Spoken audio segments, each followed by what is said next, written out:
Friends, welcome to my channel. இன்றைக்கி வீடியோவில் பார்த்தீங்கன்னா நம்ம மெதுவடைக்குன்னு தனியாக மாவு அரைச்சி கஷ்டப்பட வேண்டியதில்லை. இட்லிக்கு மாவு அரைக்கும் போதே கொஞ்சமாக உளுந்து மாவு எடுத்து எப்படி மெதுவடை செய்யலான்னு பார்க்கலாம் வாங்க. வீடியோ போகிறதுக்கு முன்னாடி நம்ம சேனலை புதுசாக பார்க்குறவங்க மறக்காமல் சப்ஸ்கிரைப் பண்ணிடுங்க. கூடவே ஆல் பட்டனையும் கிளிக் பண்ணிடுங்க. நம்ம வந்து மெதுவடைக்குன்னு தனியாக மாவு அரைச்சி கஷ்டப்பட வேண்டியதில்லை. நம்ம இட்லிக்கு மாவு அரைக்கும் போதே உளுந்து மாவு தனியாக அரைப்போம். அப்போ அதில் ஒரு கைப்பிடி மாவு எடுத்து எப்படி மெதுவடை செய்யலான்னு பார்க்கலாம் வாங்க. நான் வந்து மெஷரிங் கப்புக்கு ஒரு கப் அளவுக்கு இட்லி மாவு எடுத்துருக்குறேங்க. இது கூட பார்த்தீங்கன்னா தேவையான அளவு உப்பு சேர்த்துக்கலாம். நம்ம உளுந்து மாவு வந்து லேசாக தண்ணியாக இருக்குன்னு கவலைப்பட வேண்டியதில்லை. நம்ம இது கூட வந்து ஒரு 2 டேபிள் ஸ்பூன் அரிசி மாவு சேர்த்துக்கலாங்க. அரிசி மாவு சேர்க்கறதுனால வந்து நம்ம மெதுவடை வந்து நல்லா வராதுன்னு யோசிக்க வேண்டாம். அரிசி மாவு சேர்த்தனாலே நல்லா கிறிஸ்பியாக வருங்க. அதுக்காக சேர்த்துறதான். மாவு வந்து நல்லா கெட்டிப்பட்டுருங்க. நம்ம அரிசி மாவு, உப்பு, உளுந்து மாவை நல்லா கலக்கிட்டு இது கூட ஒரு பெரிய வெங்காயத்தை பொடியாக கட் பண்ணி சேர்த்துக்கலாங்க. 3 பச்சை மிளகாயும் பொடியாக நறுக்கி சேர்த்துக்கலாம். கூடவே கொஞ்சமாக இஞ்சி துருவல், 4-5 குருமிளகு சேர்த்துக்கலாங்க. நான் வந்து எங்கள் வீட்டில் குட்டீஸ் குருமிளகு ஆகாதுன்னு சொல்லுவாங்க. அதனால் கொஞ்சமாக மிளகு சேர்த்துருக்குறேன். நீங்கள் பச்சை மிளகாய் கூட கம்மி பண்ணிவிட்டு நீங்கள் குருமிளகு கொஞ்சம் ஜாஸ்தியாக சேர்த்துக்கலாங்க. கொஞ்சமாக கையில் தண்ணி அப்ளை பண்ணிவிட்டு இந்த மாவை வந்து நல்லா கலந்து விடணுங்க.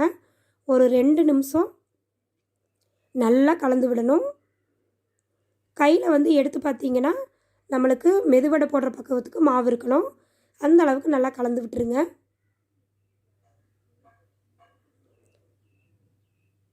ரொம்ப ரொம்ப ஈஸி, சீக்கிரமே வீட்டில் செஞ்சிடலாங்க. இதுக்குன்னு கடைக்கு போக வேண்டியதே இல்லை. பாருங்கள், நம்மளுக்கு மாவு ரெடி ஆயிடுச்சு. கடாயில் வந்து நம்ம ஆயில் ஹீட் பண்ணிக்கலாங்க. நம்ம வந்து ஆயில் வந்து தெறிக்காமல் எண்ணெய் பொங்காமல் இருக்கிறதுக்கு ஒரு சின்ன டிப்ஸு. ஒரு சின்ன வெங்காயத்தை வந்து இந்த ஆயிலில் போட்டிங்கன்னா நம்மளுக்கு வந்து எண்ணெய் பொங்காது, மேலே தெறிக்காது. எனக்கு வந்து ஆயில் ஹீட் ஆகிடுச்சு. இப்போ வந்து கொஞ்சமாக கையில் தண்ணி அப்ளை பண்ணிவிட்டு கொஞ்சம் வந்து நம்ம நிறைய மாவு எடுத்துக்கணுங்க. இந்த அளவுக்கு எடுத்துக்கணும். எடுத்துகிட்டு பார்த்திங்கன்னா கட்டை விரலால் சென்டரில் வந்து நம்ம ஒரு ஹோல்ஸ் போட்டுட்டு மெதுவாக எண்ணெய்க்கு படாமல் நம்ம அப்படியே ஆயிலில் போட்டுக்கலாங்க. பாருங்கள், வீடியோவில் காட்டுற மாதிரி நீங்கள் எண்ணெய் படாமல் போட்டுக்கோங்க. நம்ம வந்து கையில் வந்து தண்ணி தெளிச்சிருக்கிறதுனால எண்ணெய் வந்து தெறிக்கனால யோசிக்க வேண்டாம்.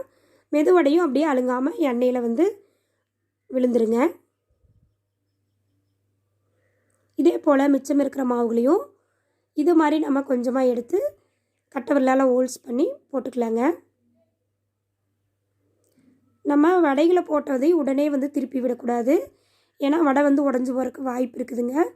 ஒரு நிமிஷம் அப்படியே விட்டுட்டு அழுங்காமல் வந்து நம்ம திருப்பி விடணுங்க. 2 புறமும் நல்லா வெந்து கோல்டன் ப்ரௌன் ஆகணும். நம்ம அரிசி மாவு சேர்க்கறதுனால வடை வந்து நம்ம வடைகள் மெது வராதுன்னு யோசிக்கவே வேண்டாம். அரிசி மாவு வந்து நல்லா மெதுவடை எப்படி தனியாக செய்யணும் அதே டேஸ்ட்டில் எல்லாமே இருக்குது. தனியாக நம்ம அரிசி மாவு சேர்க்கறதுனால வந்து வடை பக்குவம் மாறும்னு யோசிக்க வேண்டாங்க. அதே டேஸ்ட்டு அதே பக்குவத்தில் இருந்துச்சு. கண்டிப்பாக ட்ரை பண்ணி பாருங்கள் எப்படி நல்லா கோல்டன் ப்ரௌனாக வெந்துருச்சு. இனி நம்ம இதே போல் எல்லா வடைகளையும் சுட்டு எடுத்துக்கலாங்க. சுடவே எங்கள் வீட்டில் மெதுவடையெல்லாம் காலி ஆயிடுச்சு.